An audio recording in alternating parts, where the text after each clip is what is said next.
Coming up, we break down why this Brooklyn Nets team can be capable of pursuing a fourth seed in the Eastern Conference as the playoffs loom just a handful of games away. We break it all down next. You are Locked On Nets, your daily Brooklyn Nets podcast. Part of the Locked On Podcast Network, your team every day.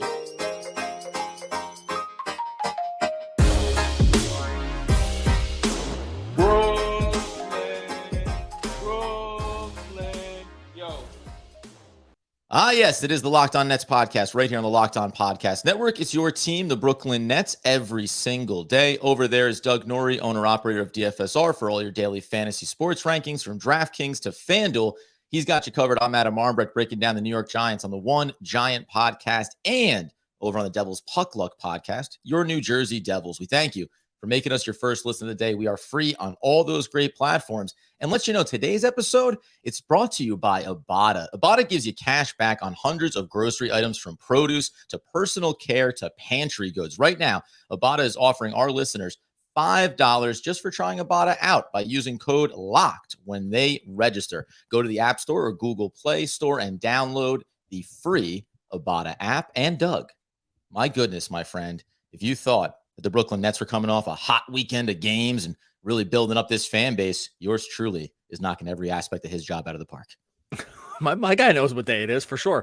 In case you were wondering if Adam knows what day it is, the answer is yes, of course. Look, I can understand why we're coming off a Sunday where, it's always funny when the schedule gets a little thrown out of whack. It's like a mid-afternoon game, and then you get even more thrown off because the Nets actually win. They go into Denver. Right. They go into Denver, take on a team. Cover this in the podcast yesterday, obviously, but it's worth reiterating. Going against a team that's 30-5 this season at home, where they just look complete, and the Nuggets look completely unbeatable. Facing off against the MVP, odds-on MVP candidate or front runner, although that might be taking a little bit of a hit here in the short term, and walk a game that really no one would have expected them to win, and probably most people would have been fine if they didn't. Honestly, this is like a really, really heavy lift, this game against Denver.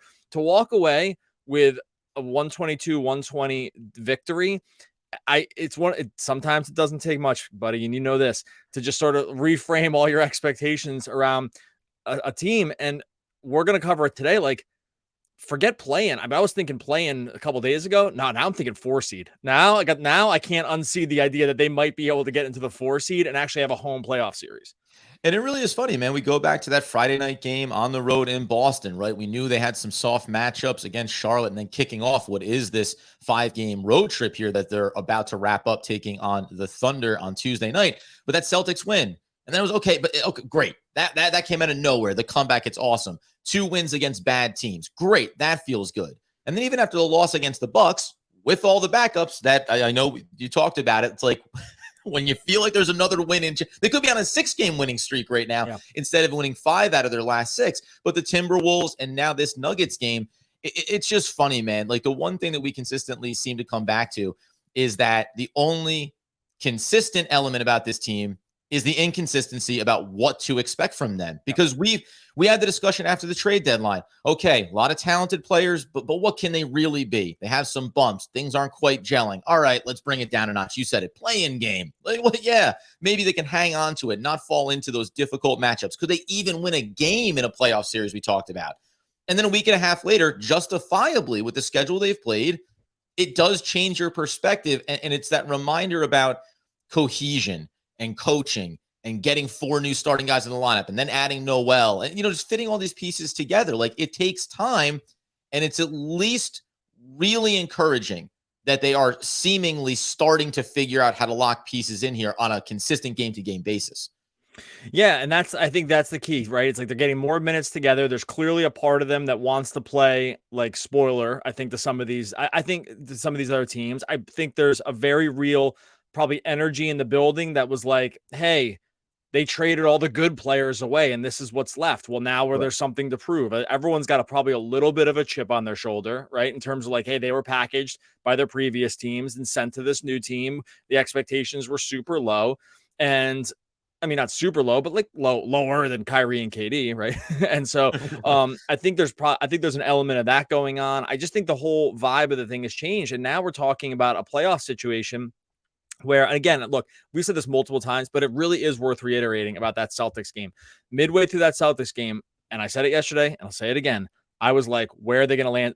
We got lottery odds going here, right? Because this was how bad it was looking. It was just looking as bad as it could be. And to go from there, swing that game all the way around, it was going to be their 5th loss. They turned that into a win. It's now been 5 out of 6. They are 5th overall in the Eastern Conference, tied with the Knicks. And with possibly the Cavs in sight, we'll go through some of the odds. We'll go through the schedule and make a case for why they can definitely, make it to the 4 seed and have, again, a home playoff series. Like if they're the 4 seed, that's going to be at least 2 games at home to start off the series. This is just a totally improbable run. And it looks to me, like you said before, it looks to me like a team that's like starting to believe that they can play spoiler here. And that's so easy to do. Again, when you go into Denver and knock off the team that some people think is the best team in basketball with the best player, and they beat them, right? Yeah. And that's just not nothing.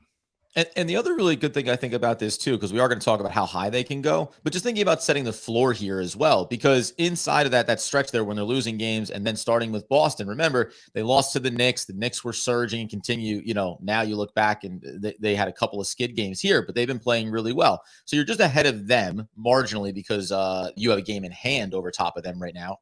But right behind them, Miami in the 7th seed, right?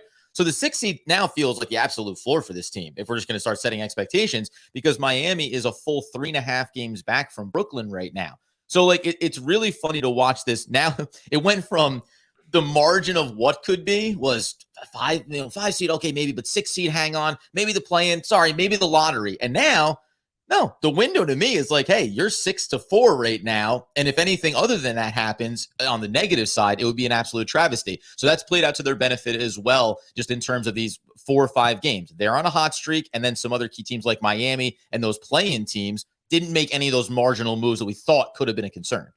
And I'll tell you right now, we're like 2 wins away from the discussion going, can they win a playoff series? I don't think we're there yet, but like we probably aren't too many games or wins away from just shit. And look, this stuff changes all the time. I get it. It's sports, but about just changing it into a totally different scenario where it's like 4 seed, maybe they beat one of these teams. Maybe they grab one of these. Cause it's funny about the East, like too, it's pretty deep. Like any playoff run would be very tough, almost no matter what the seeding is, because the East is a deep conference, right? Like even if you swap the Cavaliers 4 and 5, you're still facing the Cavs, right, in round 1. Like these are good teams, even with the seeding. But it's just funny about how the trajectory around this team has changed. With, by the way, a group of players where it doesn't feel lucky either, right? Like these don't necessarily feel like lucky outcomes. These feel like we're catching some players on the rise.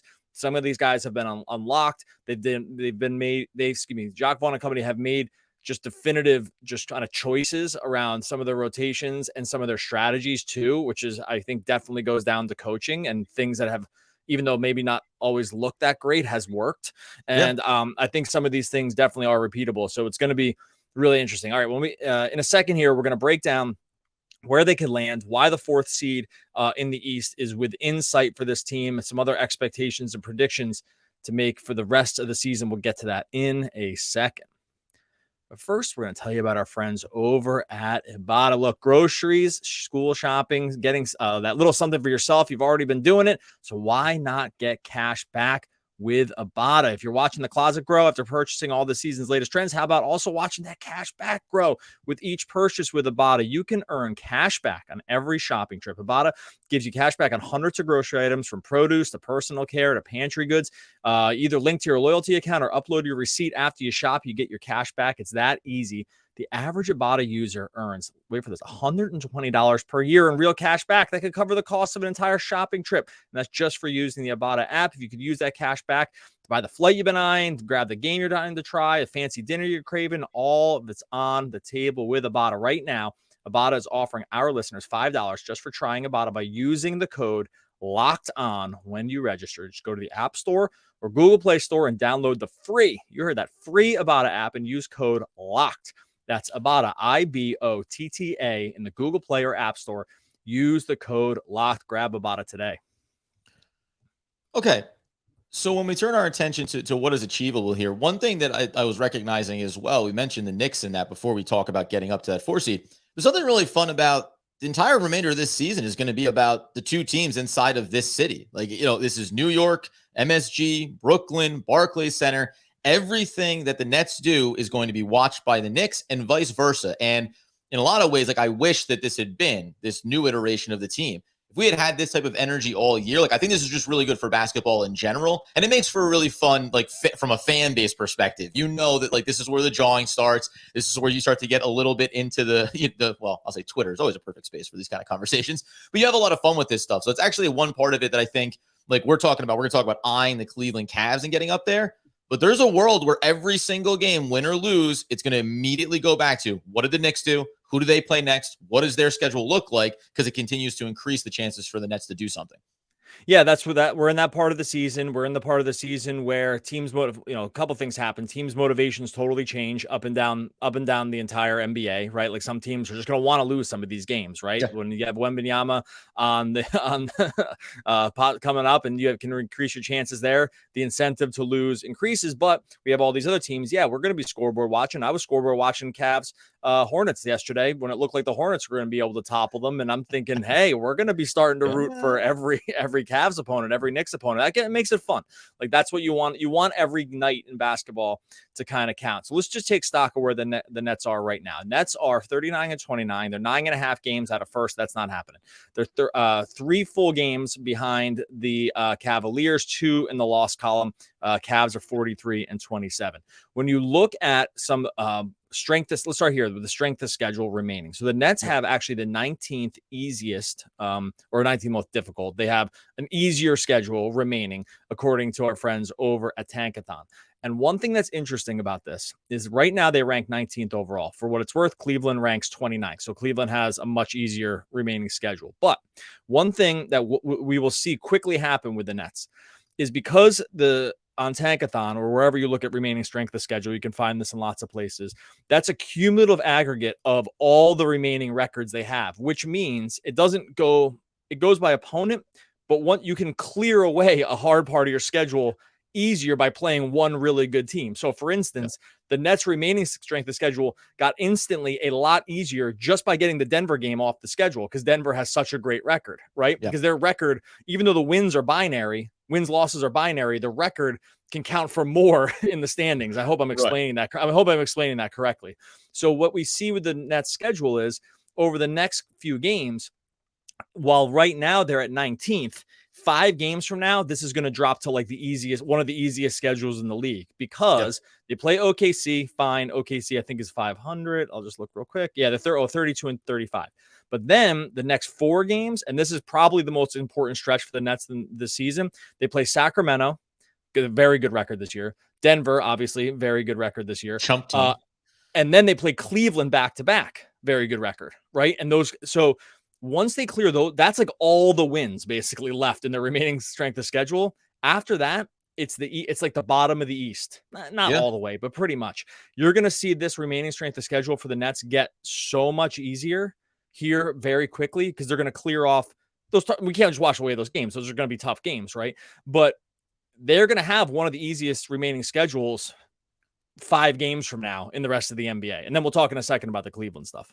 Yeah, and by the way, so OKC closes out their road trip. Those 4 games, starting with the Kings and going through the double up with Cleveland, those are all at home. They'll go on the road against Miami and against Orlando, some of the teams that feel like weaker and winnable ones.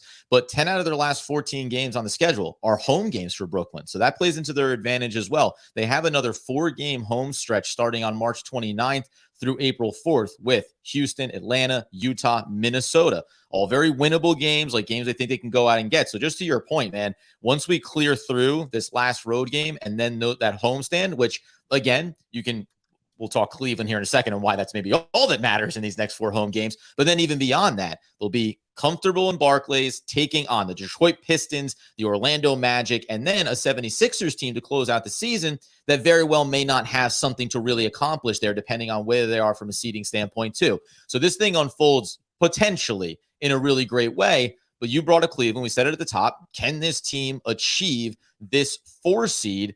Obviously, it's those 2 games, right? I mean, Do you think it's possible for them to split those games and then still look at it as it being achievable over the back end of the season to get over top of Cleveland?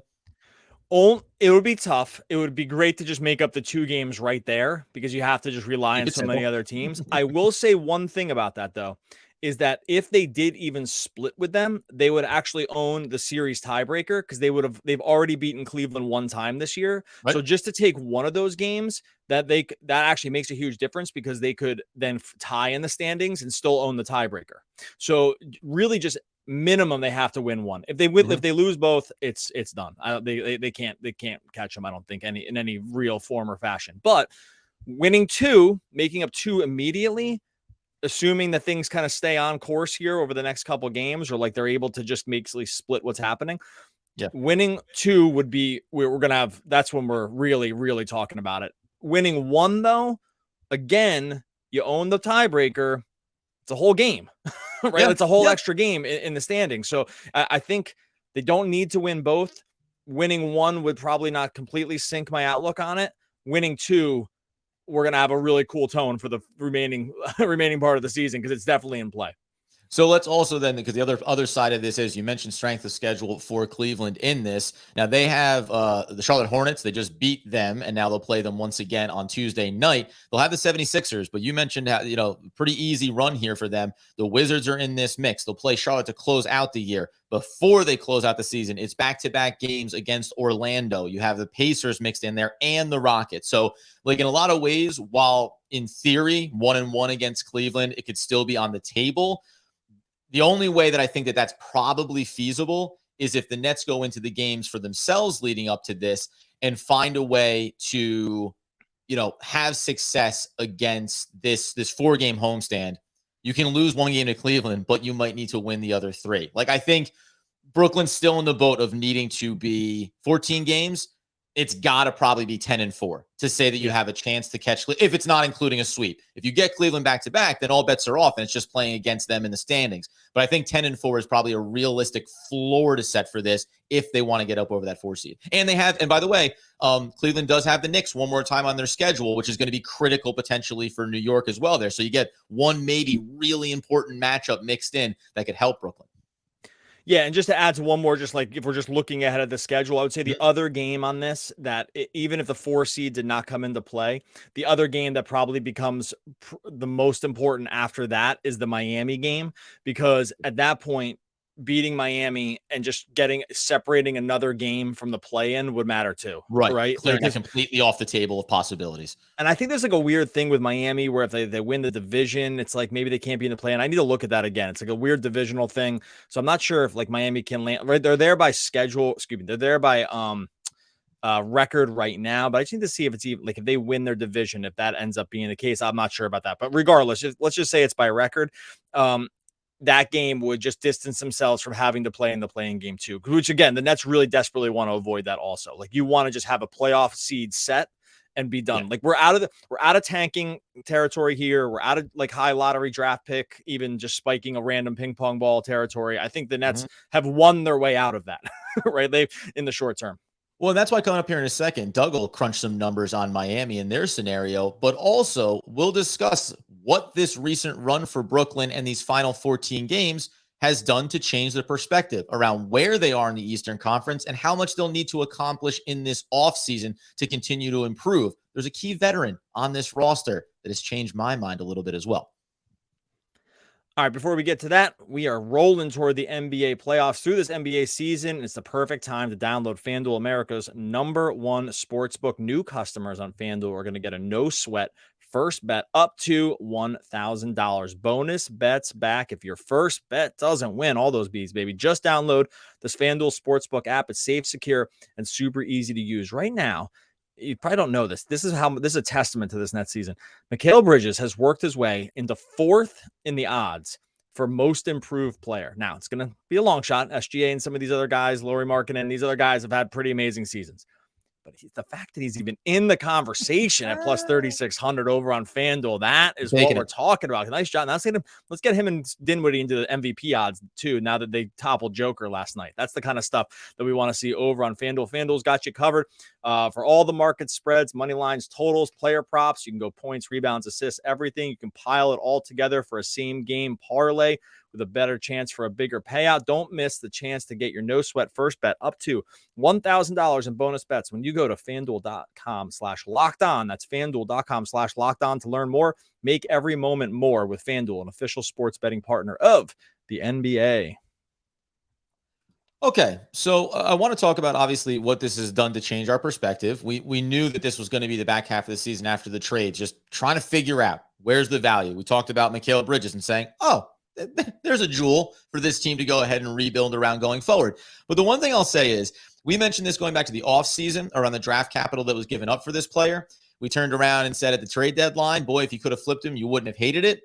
Over these last stretch of games for one Royce ONeill, when we just think about veterans here, he's played phenomenally. Like, it's worth diving back into that. This is a guy that has consistently knocked down, even over the last 3 games. He's been above 50% in 2 out of 3 from beyond the arc, 3 of 7 in the win over Denver, 4 of 9 from the field. Consistent production from him. Like, this is the old look at the stat line and see 11, 12, 11 points.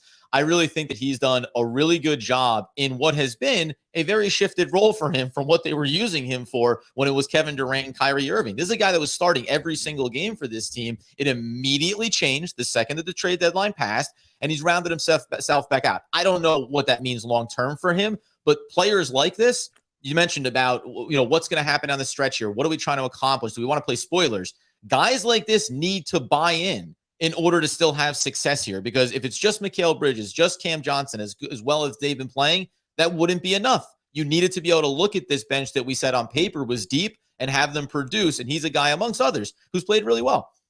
Yeah, look, I think one of the keys to this Nets recent, just being able to not only tread water, but actually just be able to beat some of these teams is because they shifted roles for actual good players. Like we talked about this, no matter what qualms people have with some of the players in this team, they're still very deep. This team has a lot of very good rotational players, and just moving Royce from the starting lineup to basically he is the 6th man now, right? He's the net 6th man. He's kind of plays backup point guard sort of at times. They closed with him the other night, or the other day against the Nuggets. He's still a core piece to this. This is what happens when you marginally move down players who are good. We said this way back at the beginning of this new look Nets. It was a podcast about the Nets have almost too many good players. That still remains true. They have lots of good players. They might not, they might have 1 or 2 sort of great players in that mix, but they have lots of good players. And that actually matters a lot along the margins. And Royce ONeill is probably one of the best examples of it. It's this guy was playing, he led the team, and he actually might still lead the team in minutes. He was one of the minutes leader, they was so important for what they were doing. Now he's still very important for what they're doing, but just moved into a new role. And when you can do that around buy-in, around veterans and these other guys, this stuff does beget success, right? Having the right attitudes about this stuff, knowing it's kind of next man up, knowing your role is going to shift, knowing that the team is still trying to win. I think for a team comprised of mostly veterans at this point, even if they're a little on the younger side, some of them, it really matters. And Royce ONeill sort of embodies that thought process. It's hey, the role changed. You started all year and you were really good for us. Now you're going to come off the bench. You're still super important. Everyone's important. I don't know, when you just play these guys, when you have these guys coming off the bench, it matters. There's a big difference between bringing Royce ONeill off the bench or Christian Braun. We saw that with the Nuggets. They crushed the non-Jokic minutes because some of these bench guys are still really good NBA rotational players. Right. Yeah, right. No superstar, which means you should be deeper than other superstar teams because that's usually where you suffer, right? How deep can we be when we spend big dollars on certain players? And that's where the Nets have been able to get some wins, as you mentioned. Including in Royce ONeill in this too. Just we look over these last 5. The only loss they had in those 6 games was Milwaukee, where Royce didn't play. Thought I'd throw that out there for you. But when we think about big picture here for the Brooklyn Nets, then rounding this into form over the back end of the season, it's a pendulum. We live on a spectrum. We may change, it may shift. But you said it about expectations and pursuing the 4 seed. What do you think this team accomplishes? What do they ultimately accomplish as far as getting to the playoffs, and how close are you to shifting around what they actually can accomplish regardless of the seeding. They get the 4 seed. Does it change winning a series? If they're a 5 seed, do you say win a couple of games? How much does that change for you? Oh man, I know people hate to hear this because we probably been leading this in a different direction. I still think this team probably, if I'm just was gonna put a bet down on it right now and feel the most comfortable, I would probably still say they land in the 6th seed. Like I think I think that's just kind of I guess the Brunson thing for New York matters a little bit, like how long he's gonna be out. Because he missed the last game. So maybe that would ding the Knicks a little bit more than I'm thinking. But I think just realistically, the Cavs are still a good team. We went through their remaining strength of schedule. I don't think Miami can really catch them at this point. I probably, and maybe I'm just doing like an emotional hedge for myself here too, which I've also been known to do. Just you do a little emotionally hedge against the downside and then be pleasantly surprised with the upside. But I think 6 is just based on their talent, based on the other teams around them. I do still think that it's probably the 6th seed. What do you think? Do you think it's higher? Am I too low? I like the 5 seed. The biggest thing holding me back with the Cleveland is their schedule. I think it's going to be really hard, right? And by the way, think about that Milwaukee game, which you discussed on the podcast. That was a game that you could have won. You could have reinserted all of your players back in there, key starters, and gotten that win. So there is at least already an indication here. The Nets, Jacques Vaughn, they're balancing the books here on rest, and where they want to be and how far they want to go. But I do think like the difference between being the 6th seed versus the 5 seed and saying, okay, we'll go on the road and play Cleveland. That's an interesting matchup to me. Yeah. Like, I don't know what my expectations will be for the series overall. I won't go as far as to, give my prediction on that. But I think that's a really fun matchup. I'll put it this way. The Nets have certain defensive matchups that can help them against Mitchell, against Garland. So there's things they can do in that series that would make it really fun. And combined with what the Knicks are dealing with, maybe a little injury-wise, I just think that they got back over top of the Knicks after losing to them. The schedule is right enough that all they need to do is be at 10-4, and maybe 9-5 can be enough to still secure that 5 seed. So I'm going to keep them in the 5 seed. And then I think maybe as we get closer to the end of the season here, we can discuss if they can actually get over top of one of these matchups in the playoffs. I think no matter what happens, and short of them falling to the play-in somehow, which, all these things are still on the table. I think the scenarios are going to set themselves up really cool no matter what. Like if they were 6 seed and it was like a Philly series, that'd be awesome, right? Like I'm very interested about that one too. Yeah. Well, like a Philly series in the playoffs. I mean, imagine Ben Simmons comes back. That's looking unlikely, but whatever. Go ahead. I'll do you one better. How about this? The ultimate would be that Cleveland does tumble and the Knicks do surge. And it's a 4 or 5 matchup either way between the Brooklyn Nets and the New York Knicks in the same city. That'd be great too. If you want to talk about it being thing that would be possible, it'd probably be the best first round scenario. That would be absolutely incredible to watch that unfold. So there's a lot of fun. The bottom line is there's a lot of matchups that I get excited about. I take that back. I take mine back. Now I want that to happen. And I need the NBA to rig it so it happens. And make it, let's get the new NBA, rewrite the script, figure out the new script over here. Back up. And now we want to see Nets, Knicks, 4 or 5 seed. Knicks can even take the 4 seed. I don't even care. The Nets we'll go across. It's fine. They can have the, look, I'm not going to be, beggars aren't going to be choosers around this one. Just Knicks get the home court advantage, 4 or 5 seed Knicks, Nets. Forget the Cavs, get out of here. And that's kind of what we want to happen. All right, we are going to get out of here. Appreciate everyone that jumped in to YouTube Live yesterday. Just had so many people. Everyone, look, after the wins, everyone's just gassed. So we want to keep showing up after games. We're live after just about every game over on YouTube, and you'll know when it's happening by subscribing to Locked On Nets over on YouTube. Now, you may have heard this after that trade deadline. Wait a minute, Julius. I want to hear this. You're telling me that I'm the leftover crap? That I'm no good? That's Vincent Bedenik from Twins. And we know, just like the Brooklyn Nets, he turned it around, and so have these boys. Baby, one of the all-time great poets. We'll be back again tomorrow talking more Brooklyn Nets basketball.